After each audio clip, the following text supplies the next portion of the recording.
This is Dan McGuire here. In this session, we'll look at question number 166 in my book, 200 Questions About the Bible and the Qur'an. Here's the question. Is fighting against family, friends, or even brethren sometimes prescribed? The Bible would say no. The Qur'an would say yes. Look at the issue in the Bible first. In Christianity, fighting against family and friends and brethren is generally not prescribed as a way to resolve conflict or promote the faith. Instead, the Bible emphasizes peace, reconciliation, and love. However, scriptures indicate that a strong commitment to Jesus can cause division or conflict when loved ones reject the faith, and the Christians must prioritize their allegiance to God over earthly relationships. For example, in Matthew 10, 34 to 36, it says this, "Do not suppose that I have come to bring peace on the earth." Jesus is talking here. He says, "I did not come to bring peace, but a sword. For I have come to turn a man against his father, and his daughter against his mother, a daughter-in-law against her mother-in-law. A man's enemies will be the members of his own household." Now, this is something which sometimes happens, but the idea here is prioritizing God. Jesus stated that whoever loves father or mother more than me is not worthy of me in Matthew 10:37. And so the sword here is a metaphor. In Matthew 10:34 to 36, Jesus says, "I did not come to bring peace but a sword, to turn a man against his father." And this is interpreted as a comment.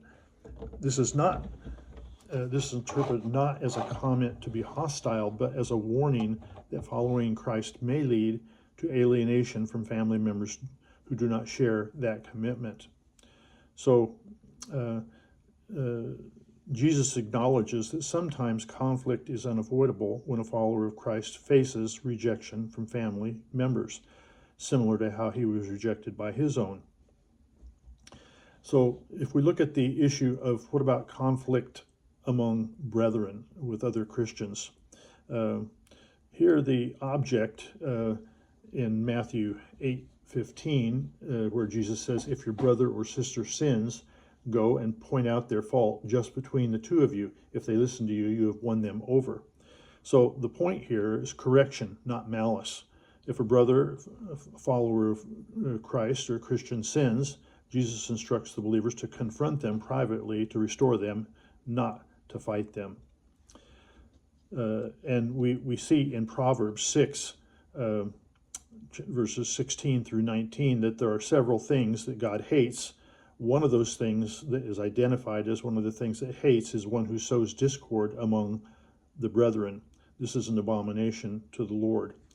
So the warning of fighting about that, Christians are told to avoid quarreling, especially with other believers, and they're warned that if you bite and devour one another, watch out, or you will be consumed by one another, according to Galatians 5:14 to 15. So what's the proper treatment of family and friends? It's love and peace. Christians are commanded to love their enemies, let alone friends and family, in Matthew 5:44. Providing for family, neglecting the care for one's family is considered a denial of faith, according to 1 Timothy 5:8. And so the ultimate goal in any conflict for a Christian is reconciliation or restoration.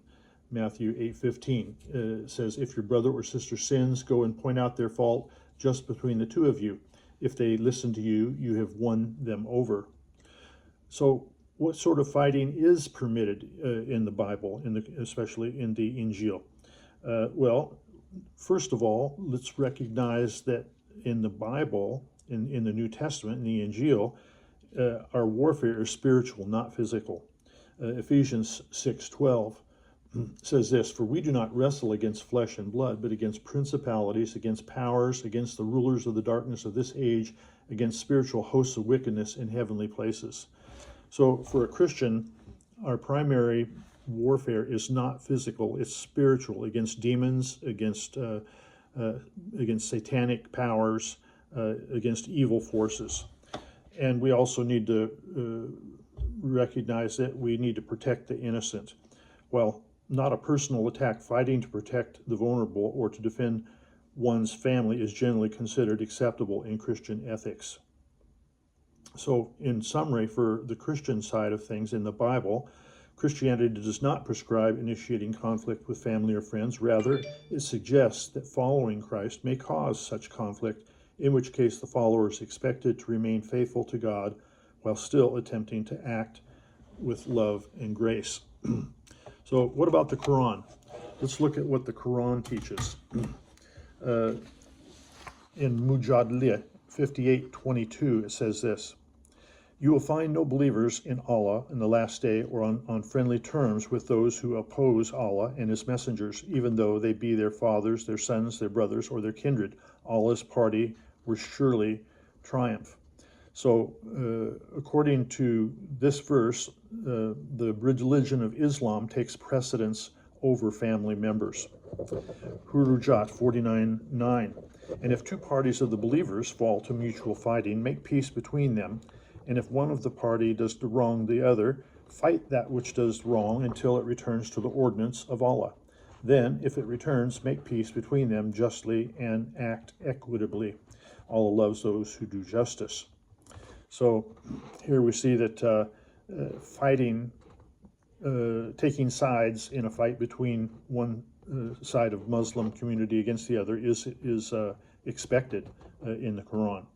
Tagabun 64:14. "O believers, among your wives and your children there are enemies for you, therefore beware of them." So even here, even against your own family, the Quran warns you against differences that are going to happen between your wife and your children. Even they can be your enemies according to the Quran. When we look at practical examples of this in Islam, we see that there have been frequent skirmishes and wars among Muslims themselves. For example, in the Iran-Iraq war between 1980 and 1988, it was an 8-year war where there was over 1 to 2 million people killed, and it achieved nothing. This was Muslims killing Muslims.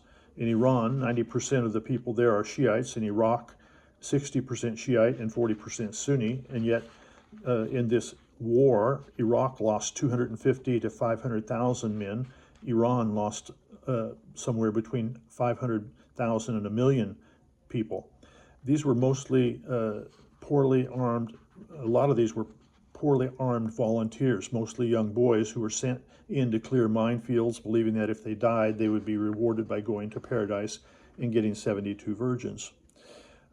Later on in Iraq, Saddam Hussein, 1988, Saddam Hussein made war on the cities, killing 5,000 Kurds by gassing them in Halajaba, Iraq. In 1991, I was involved in going to the border of Turkey and Iraq to help with the humanitarian crisis where Saddam Hussein was killing the Kurds in what they call an all-infal crisis, which is all-infal means the spoils of war. Here there was somewhere between 500,000 and 182,000 Kurds were killed, and these were mostly women and children. Hundreds of thousands of Kurds fled to the border of Turkey. These are their Sunni Muslim brothers who refused to allow them into Turkey. So there were about a dozen camps spread all along between the border of Iraq and Turkey, and each camp had somewhere between 500 or say 50,000 to 100,000 refugees in them. I drove a jeep out to the camp near Chukurja, where I took the jeep and doctors and medicines across the border into Iraq. Again, within Turkey, there was a July 15th, 2016, there was a failed coup attempt in which Sunni Muslims were killing other Sunni Muslims. There was 8,500 Turkish soldiers were involved in this incident, which they had a council called Peace at Home. There were 300 people killed and 2,100 were injured. There were at least 40,000 people who were detained the first day. 14,000 soldiers were arrested. 2,745 judges were arrested on July 16th. 77,000 people were arrested. 160,000 were fired from their jobs. Since 2016, 3 million citizens have been tried and 527,000 detained or tried. And between 2016 and 2018, 511,000 of followers of Fethullah Gulen have been detained on terrorism charges. And there were 15 universities closed, 35 hospitals closed, 1,226 charities closed, 1,000 schools were shut down because of alleged links to the movement. There was $12 billion worth of Gulen property was seized by the Turkish government, and the Erdogan government did not even agree to the proposal for a national parliamentary committee to investigate the events of July 15th. So these are examples where Muslims are fighting Muslims. And so the question is this: is fighting against family, friends, or even brethren sometimes prescribed? No in the Bible, but yes in the Qur'an.